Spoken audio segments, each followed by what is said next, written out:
लोकंको ठारू मागी मागी केते रक्त पीथिले नेताजी सुभाष बोस।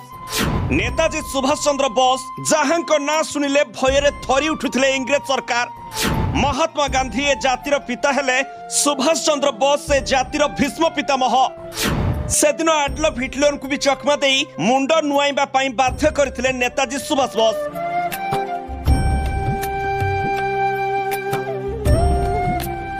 लोकंको ठारू मागी मागी केते रक्त पाइथिले नेताजी सुभाष चंद्र बोस आपण ताहा जानिछंती कि मते रक्त दियो मु तुमको स्वाधीनता देबी।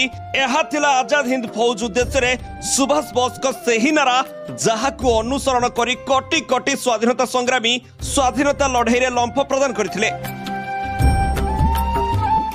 आ लोक माने मध्य निज प्रियर नेताजी को कथारे राजी होई देहर रक्त सब अजाड़ी देथिले, किंतु ताहा नाली रक्त नथिला, बरं ताहा थिला देह मन प्राण और जीवन।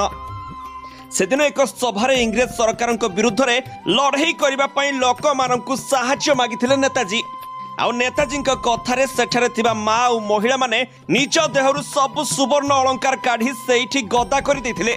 चाहू चाहू सही सभारे गदा होइतला सुनार अलंकार सब, जहा देखि नेताजी आखिरे सेदिन लोह झरी आसीथिला। सुभाष चंद्र बोस को लोके केते भल पाउथिले एहा तार ज्वलंत उदाहरण थिला। जहां पदिए कथारे लोके जीवन देवाकू मध्य पछई जाउ नथिले। तेबे आज हेउची ओडिसार सही वीर संतान प्रबल प्रतापी इंग्रेज सरकार को धूली चटाइथिबा नेताजी सुभाष चंद्र बोस को पवित्र जन्म दिवस। तांका जन्म अछि सत, किंतु मृत्यु काहाकू भी जणा नाही। से हेउचंती रहस्य भितरे महारहस्यमय। नेताजी सुभाष चंद्र बोस भारत इतिहास रे जने प्रखर स्वाधीनता संग्रामी तथा विचक्षण जननेता।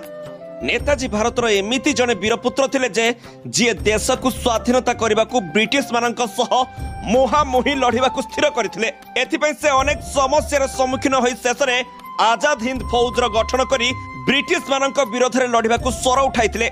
1897 मसीहा जनवरी 23 तारिख अर्थात आजिर दिन रे एही महान जननायक ओडिशार कटक रे जन्म होइथिले।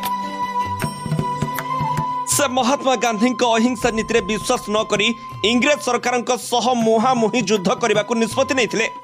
21 अक्टोबर 1943 मसीह सुभाष चंद्र बोस आजाद हिंद फौजर सर्वोच्च सेनापति भाव स्वतंत्र भारत अस्थायी सरकार गठन करथिले, जहाकू जर्मनी, जापान, फिलिपाइन्स, कोरिया, चीन, इटाली आउ एयरलैंड भली 9टी अंतरराष्ट्रीय देशर मान्यता मिलथिला। एहापर जापान निज अधीन अंडमान निकोबर द्वीपपुंज को आजाद हिंद सरकार को प्रदान करथिले।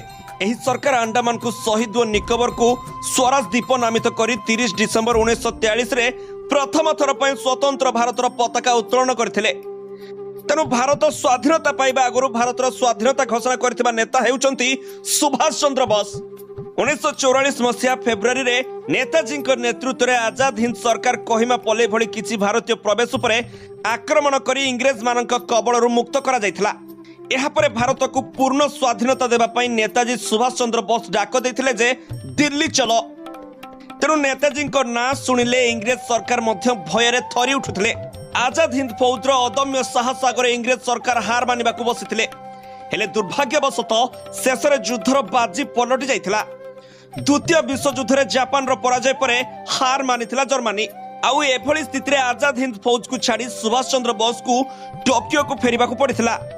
तेबे कुहा जाउछि जे टोकियो जीवा बाटरे एही विमान दुर्घटना रे नेताजी सुभाष चंद्र बोस को मृत्यु होइछि। हेले भारत स्वाधीनता पाइबा परे नेताजी बलिष्ठ अवदान रहिछि। तेणु से जातिर पितामह बोली लोके एबे मध्य संबोधित करुछंती। आजिर तांका जन्मदिन रे एही प्रणम्य पुरुषंकु हमर कोटि कोटि प्रणाम। Bureau report G7 Odia.